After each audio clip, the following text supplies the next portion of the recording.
விரைவில் RSSின் அடுத்த தலைவரை அறிவிக்க மோகன் பகவத் திட்டமிட்டிருப்பதாக தகவல் வெளியாகியுள்ளது. அவரது அறிவிப்பு மோடிக்கு தரும் தார்மீக அழுத்தமாக அமையும் என்கிறார்கள். இதுகுறித்து இன்றைய பெருஞ்செய்தியில் பார்க்கலாம். 75 वर्ष पूरे हुए, इसके लिए उनको साल 75 वर्ष का आपने किया, लेकिन मैं इसका अर्थ जानता हूँ.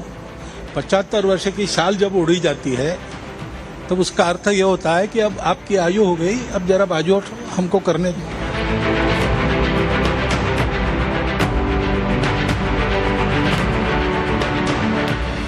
இந்தியாவில் கண்ணுக்கு தெரியாத மாபெரும் அதிகார அமைப்பு ஒன்று உண்டென்றால் அது RSS. ஏனென்றால் நாட்டின் பெரிய கட்சியும் ஆளுங்கட்சியுமான பாஜகவை அதுவே பின்னின்று இயக்குகிறது.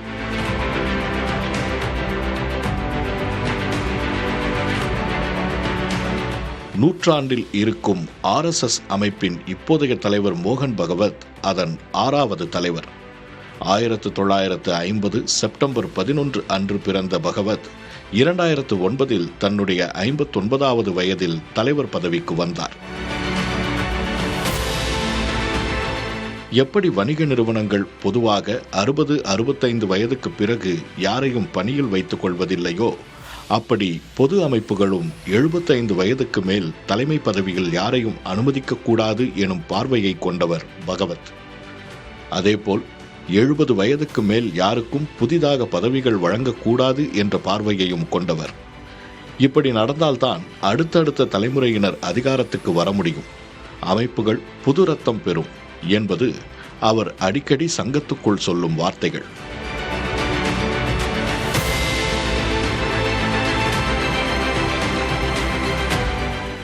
பகவத் பதவியேற்றது தொடங்கி இந்த 15 ஆண்டுகளாக RSS அமைப்புக்குள் இந்த பார்வையே செயலாக்கப்படுகிறது.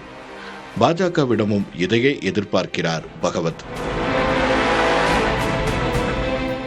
ஆரம்பிக்கப்பட்டது முதலாகவே வாஜ்பாய், அத்வானி, ஜோஷி என்று அடுத்தடுத்த தலைவர்கள் வரிசையில் கூட்டு தலைமையின் கீழ் செயல்பட்டு வந்த கட்சி பாஜக.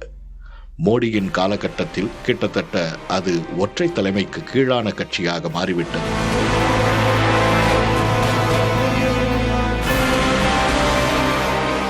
மோடிக்கு மக்கள் மத்தியில் இருந்த செல்வாக்கு காரணமாக இதை RSS அனுமதித்தாலும் கூட சங்கடமான ஒரு விஷயமாகவே இதை கருதி வந்தது. 2024 தேர்தல் முடிவுக்கு பின் RSS மோடி விஷயத்திலும் தன்னுடைய பார்வையை இறுக்கியது. 2 விஷயங்கள் இதற்கான காரணம். முதலாவது, மோடியின் செல்வாக்கு முன்பு போல இல்லை. 2வது, மோடிக்கு வயதாகிறது.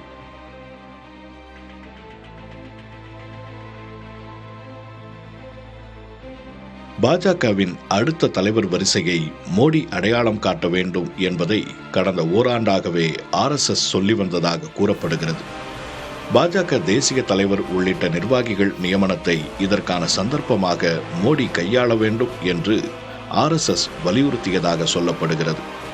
பாஜகவின் தேசிய தலைவர் பதவிக்கான ஆள் தேர்வு இவ்வளவு நாட்களாக இழுத்தடிக்கப்படவே மோடி, ஷா, RSS இடையிலான கருத்து வேறுபாடே காரணம் என்று சொல்லப்படுகிறது. மோடி, ஷா தங்களுக்கு ஏற்றவர்கள் பதவியில் அமர்த்தப்பட வேண்டும் என்று எண்ணுகிறார்கள்.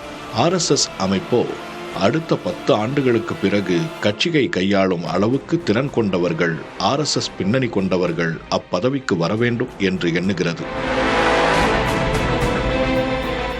இந்த சூழலில்தான் 75 வயதை கடந்துவிட்டால் அரசியல் தலைவர்கள் அடுத்த தலைமுறையினருக்கு வழிவிட வேண்டும் என்று பேசியிருக்கிறார் மோகன் பகவத். நாடு முழுக்க இது சர்ச்சையானாலும் இதன் பின்னணி என்ன எனும் கேள்விக்கு உடனடியாக பதில் கிடைக்கவில்லை. இப்போது கிடைத்துள்ள பதில் என்னவென்றால், அடுத்த RSS தலைவரை விரைவில் அறிவிக்க உள்ளார் பகவத் என்பதுதான். மோடிக்கும் பகவத்துக்கும் ஒரே வயது.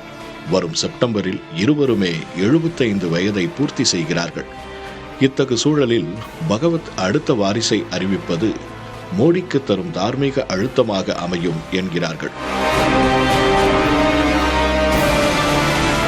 புதிதாக தேர்வு செய்யப்படவிருக்கும் பாஜகவின் தேசிய தலைவர் மற்றும் நிர்வாகிகள் அடுத்த வாரிசுகளாக அடையாளம் காட்டப்பட வேண்டும் என்பதே பகவத்தின் விருப்பம் என்கிறார்கள்.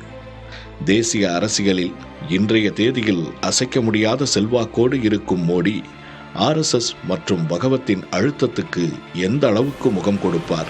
மோடியின் எதிர்வினை என்னவென்பதை விரைவில் எதிர்பார்க்கலாம்.